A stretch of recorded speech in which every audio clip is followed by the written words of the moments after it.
નસવાડીના બોરવાણી ગામે કોતર પર આવેલો લો લેવલનો કોઝવે તૂટી જતા 5 ગામના લોકોને ભારે હાલાકી વેઠવી પડી રહી છે। કોઝવે તૂટી જતા ભારદારી વાહન પસાર થઈ શક્યું નથી, જ્યારે બીજા કિનારેથી 20 જેટલા બાળકો પ્રાથમિક શાળાએ આવે છે। કોઝવે પર પાણી ફરી વળતા વિદ્યાર્થીઓને શાળાએ જવામાં તકલીફ પડે છે।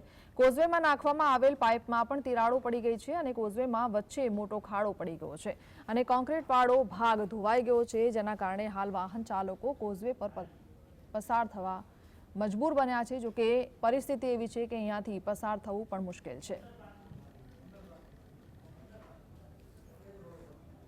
અમારા સામેના પટેલ ફળિયામાંથી 20 બાળકો આવે છે, પછી વડોસા ફળિયામાંથી અમારે 10 બાળકો આવે છે અને નિશાળ ફળિયામાંથી આવે છે, એમ કરી 40 બાળકો છે।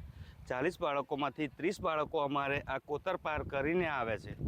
હવે જ્યારે અમારે પર વરસાદ પડે છે ત્યારે અમારે એમને સામેથી એમને ઘરે મૂકવા જવું પડે છે અને બીજું કે જ્યારે પણ વરસાદ પડે છે ત્યારે પણ એમને અમારે વહેલા છૂટા કરી દેવા પડે છે, જેથી અમારે જે સમય ફાળવવો હોય છે ને એ ફળવાતો નથી।